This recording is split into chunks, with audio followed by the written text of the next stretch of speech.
Ini satu-satunya putri yang nikah, karena yang perempuan ada 4, lalu yang 3 masuk suster, 2 suster kongregasi OSF, lalu yang 1 itu pindah-pindah, dulu masuk OP, kemudian pindah ke CIY, DND, Lures, terakhir di SPM.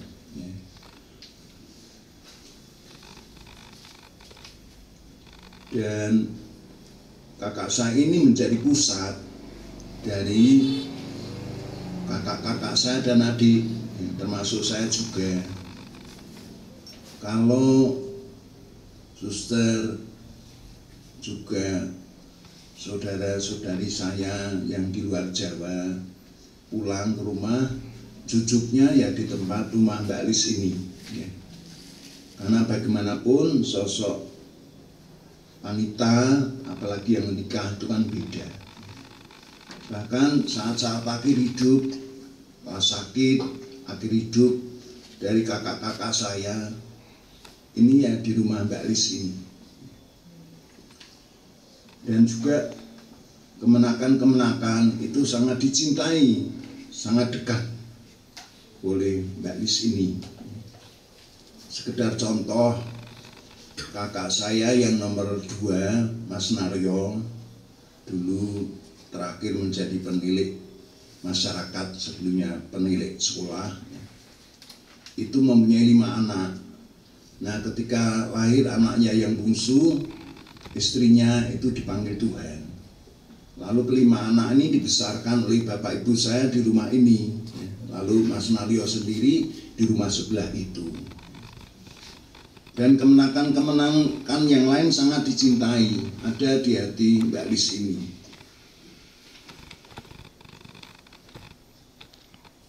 Ketika saya SD di Tumpang, itu menjadi tanggung jawab bapak ibu saya.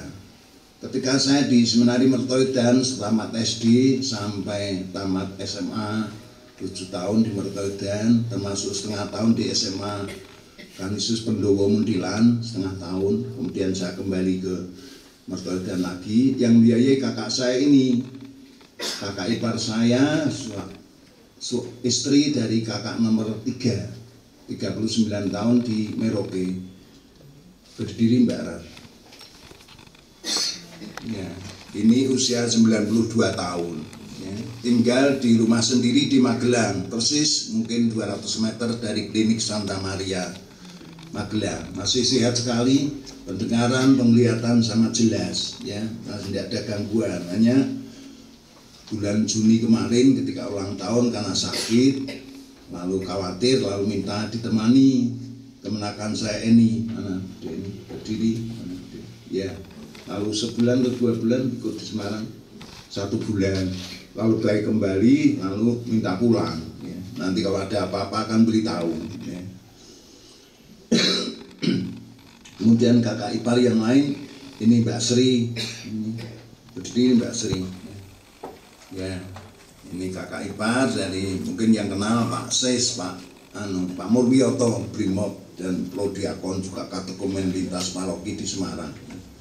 Lalu masih ada adik ipar, sekarang tinggal di Merauke, tapi anaknya ada 2 hadir di sini, Sony, Mas Sony, ya, sama Dika, hari Dika berdiri, ya, dia menjadi dokter di Merauke, ini sedang ujian mencoba spesialis di Undip, ya, semoga Tuhan berkati. Ya. Lalu yang biayai saya selama di Seminari Mertoedan 7 tahun itu kakak saya ini, Mbak Rat ini. Ya. Lalu ketika saya tamat Mertoedan, saya masuk di novisiat, lalu selama 7 tahun ya saya di Jogja sebagai pelater, yang berarti ganti Mbak Lis ini. Ya. Beri apa, baju atau apa, kalau keperluan lain kan sudah dipenuhi oleh kongregasi, oleh MSF ya. Tetapi apa-apa itu ya kakak saya ini saya tidak minta dia memberi, termasuk pakaian yang semua peralatan untuk dipanggil Tuhan sudah disiapkan oleh kakak saya ini, oleh Mbak Lis sendiri. Ya. Ketika beberapa hari sudah mungkin ya sudah lama, mungkin sekitar sebulan mungkin saya minta kemenakan saya untuk menyiapkan baju-baju juga foto. Lalu seminggu terakhir saya pulang kemarin hari Kamis dari Samarinda, lalu saya bersama kemenakan mencari di almarinya, ternyata sudah disiapkan semua baju, kain semua disiapkan. Lalu saya tanya, Mbak Lis, anu pun disiapke rasuane nggih ngomong, oh asko ngendi ini 5.000 serbita beli di Solo karena dulu waktu di Solo bagus sekali. Lalu saya ingat bajunya itu dulu persis saya ke tingkat 6 klater itu mirip baju itu juga tipis seperti itu akan saya bawakan nanti, tetapi bajunya saya ganti yang putih, Mbak Lis, karena pesta nanti kan akan perjamuan pasca abadi surga pesta, nanti banyak orang datang. Kalau jaritnya semua sama, ya, foto juga sudah siap. Kalau mengaku. Nah, mulai sakit ya, karena lama sebenarnya menderita sakit jantung ya, mungkin sekitar berapa 3 tahun. 12 tahun sakit jantung ya. Lalu tanggal 29 Oktober itu malam hari masuk di rumah sakit RST, Rumah Sakit Tentara Magelang, karena ya kok terasa sesak. Lalu masuk, lalu tanggal 30 saya berangkat ke Jakarta. Karena saya mendadak 2 bulan yang lalu saya ditelepon oleh Romo Jenderal diminta untuk mendampingi retret para Romo Jenderal di rumah. Maka tanggal 30 saya ke Jakarta, tanggal 1 itu saya ngurus visa di biro untuk kedutaan Italia. Saya berangkat dari Semarang, begitu saya tiba di Bandara Cengkareng Jakarta, saya mendapat kabar dari kemenakan saya ini bahwa Mbak Lis ini harus cuci darah. Lalu saya masih sempat kontak kakak saya ini, dia menjawab, Romo tidak mawon sugeng makaryo kula mboten napa-napa. Paring pun berkah lan sembayangan. Tanggal 2 saya berangkat ke Samarinda mendampingi retret para suster MSR selama 2 minggu 2 gelombang. Lalu di sana saya ini ya kepikiran tentang kakak saya ini ya, juga kepikiran karena saya harus menyiapkan retret di rumah itu, 2 itu menjadi kegelisahan saya sehingga saya batuk tidak sembuh-sembuh. Berangkat sampai pulang ini belum sembuh ya. Tapi nanti kalau sudah disareke saya kira sembuh. Saya berdoa pada Tuhan, Tuhan bila Engkau berkenan berilah kekuatan untuk kakak saya ini. Kalau Engkau panggil, saya akan lebih berbahagia kalau saya di rumah. Atau paling tidak nanti di jeda antar gelombang retret itu, gelombang 1 ke gelombang 2, tapi kalau Engkau murah hati, semoga sampai selesai. Lalu beberapa kali kritis, lalu saya ajukan, saya pulang 1 hari. Harusnya Jumat, saya Kamis tanggal 21 November ini saya sudah pulang, langsung saya ke RST jaga kakak saya ini. Dan sangat indah ya, sangat indah kami menyiapkan dan beberapa kali kritis, ya, termasuk menyiapkan lagu-lagu dan doa. Saya bertanya 2 hari sebelumnya, Mbak Lis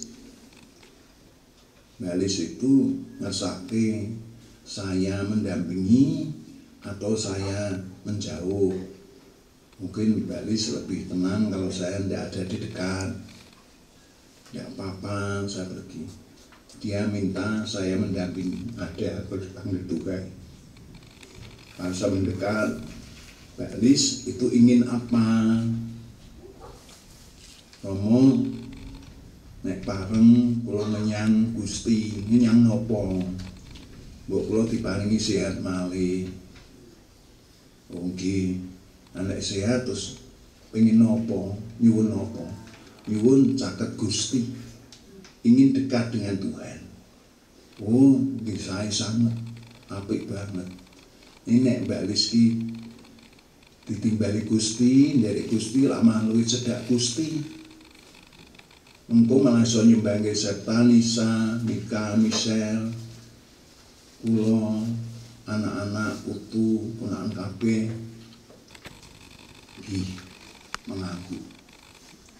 Nah, lagu kesukaannya, salah satu kesukaan yang tadi pengantar khotbah tadi kita nyanyikan, itu kisahnya karena dulu saya kenal Mbak Lis ini pacar pertama siapa, saya ingat. Lalu pacar kedua yang dekat siapa, saya kenal. Wajahnya sama, fisiknya sama, hanya mungkin lebih langsing sedikit ya. Tapi namanya saya lupa ingat. 2 hari lalu saya ingat, tapi sekarang kok tidak muncul ya nama itu. Ini lagu itu terkenang 2 orang itu, lagu itu. Tetapi setelah saya bicara tentang keinginannya tadi, itu persis saya terapkan untuk Tuhan Yesus. Waktu senja dulu mulai aku bertemu, bersama angin berlalu, hatiku tak menentu. Tanganku pegang mesra, mataku pandang jua. Ya, jadi memegang tangan Tuhan atau dipegang tangan Tuhan Yesus. Mata memandang Tuhan, kagum, bersyukur, ayem. Kata hati segera aku beri, cinta mesra aku pasti. Sudah siap tadi kata-katanya, nyuwun napa caket Gusti. Itu kata hati. Puas rasa di dadaku, kata telah kupadu. Nggih Gusti kula nderek, saya siap. Caket Gusti, dekat Tuhan. Harapan tak usah ragu, hanya tinggal menunggu. Di hari-hari terakhir, khususnya mulai Kamis, sebetulnya tinggal menunggu saja waktunya. Kalau secara fisik sudah tidak mungkin. Kemenakan saya, keluarga, berkali-kali juga dipandu oleh DIK yang dokter ini. Tanya kapan cuci darah lagi. Saya tidak usah tanya lagi. Kasihan memperpanjang penderitaannya. Kalau diperpanjang umurnya tapi sehat baik, kalau tidak memperpanjang tidak usah tanya lagi. Tinggal menunggu. 2 kali hari Jumat mau dibawa ke Hadi untuk cuci darah, tetapi tensi turun, lalu tidak jadi. Sudah 2 kali. Dipacu dengan obat menaikkan tensi, tapi itu kan fiktif saja ya. Sebetulnya kan tidak mampu. Lalu hari terakhir dipasang oksigen ya, di mulut ya, di hidung. Lalu saya mengatakan, wis lek do siap. Dan seperti biasa, kalau kakak-kakak, adik, semua itu mau dipanggil Tuhan, kemenakan. Tidak usah ada yang nyuruh.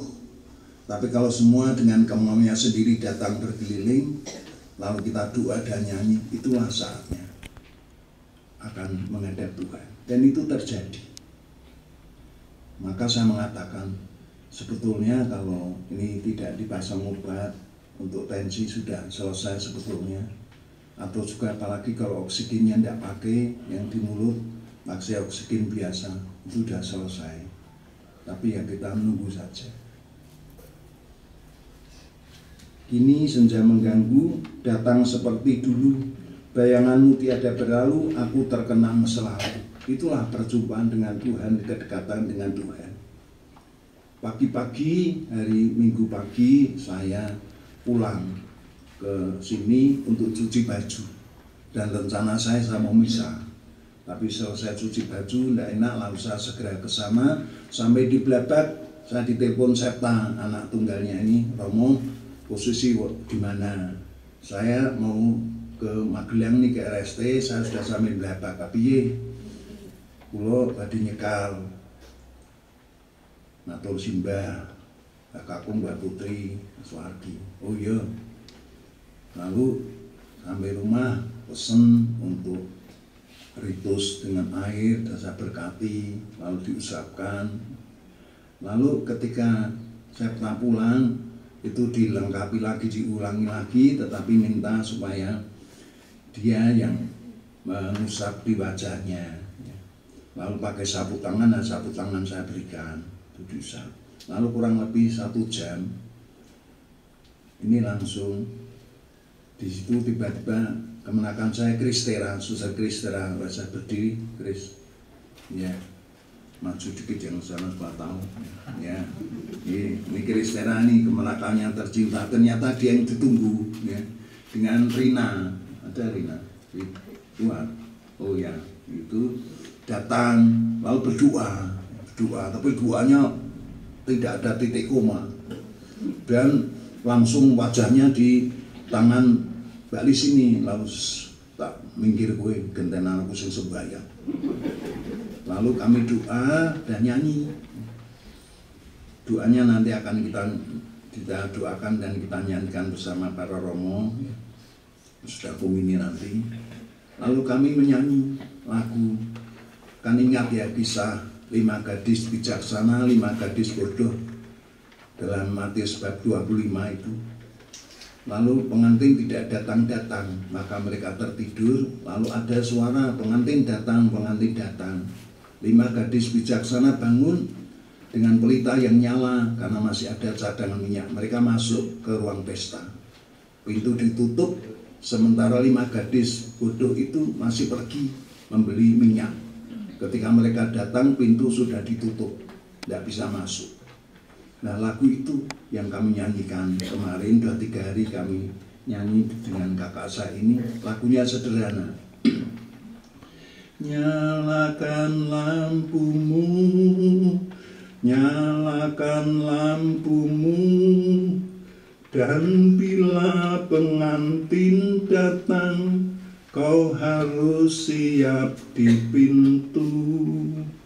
Siapkan hatimu, siapkan hatimu, dan bila Tuhanmu datang, serahkan jiwa ragaku.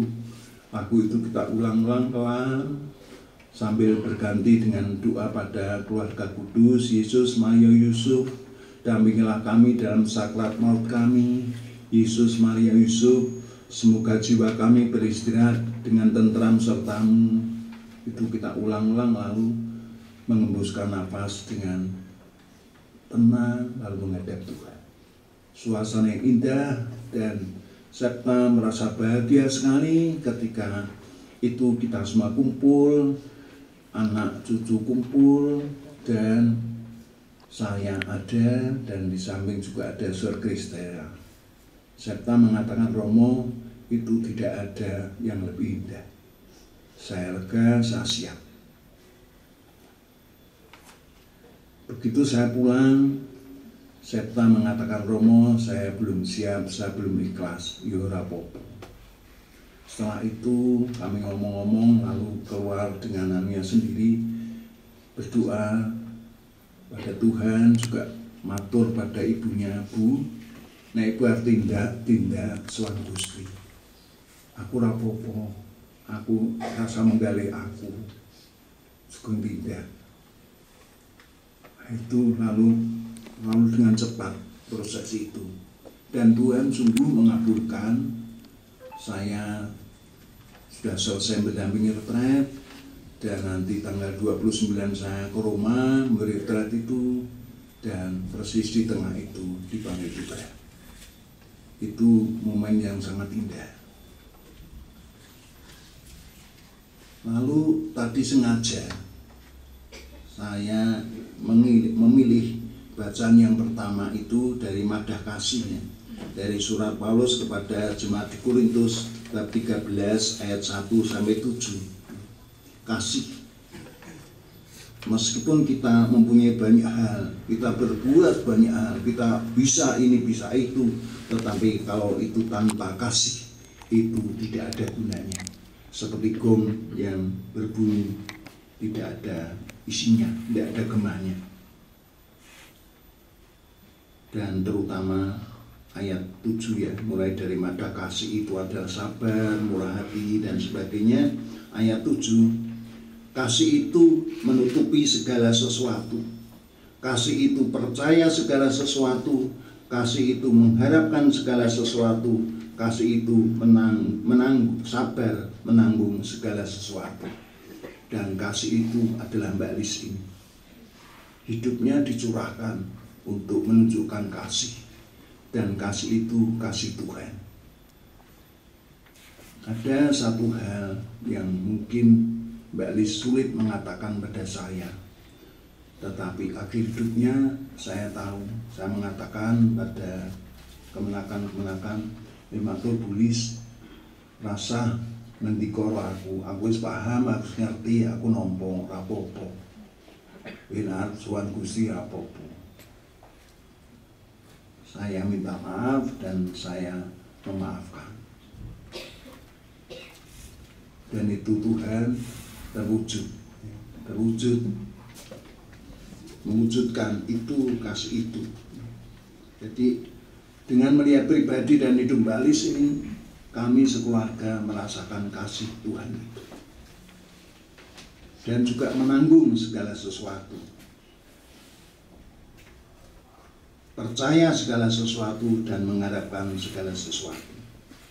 Terakhir dari perikop Injil, kita hafal kisah Yesus diundang makan di rumah orang Farisi namanya Simon. Dan orang di sana lalu ada seorang perempuan yang terkenal pendosa. Dia datang tersungkur di depan kaki Yesus, mencuci, membasuh kaki Yesus dengan air matanya, menyikanya, mengeringkan dengan rambutnya, kemudian mengurapinya dengan minyak wangi.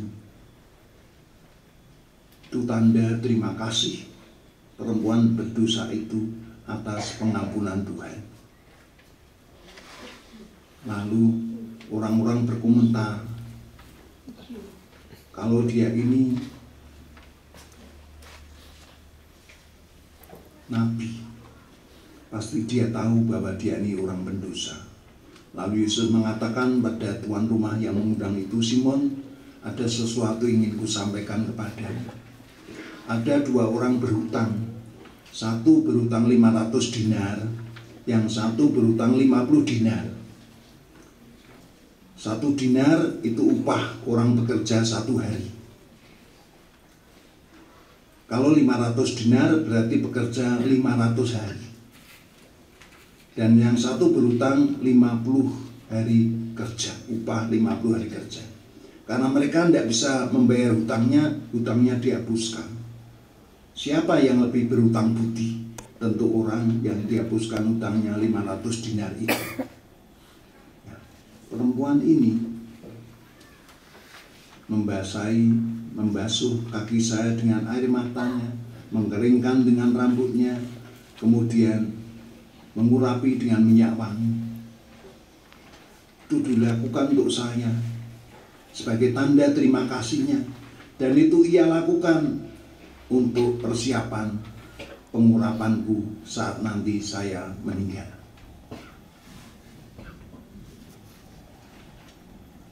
Jadi cinta kasih Mbak Lis ini pada anak-anak didik. Lama mengajar sampai Purnabakti di SD Kanisius Pendowo Magelang. Rekan-rekan guru ada yang sempat menengok dan sekarang juga hadir. Salah satu dari mantan kepala sekolah Budin, ya, Rawuh, ya. Sakit jeneng Budin luar biasa, usia 91, ya. Usia 91 masih kerja rawuh di sini. Bu Sri, jalan sudah susah, kemarin saya sudah matur tidak usah rawuh, ternyata rawuh. Lalu Pak Wandi tadi malam rawuh, ya.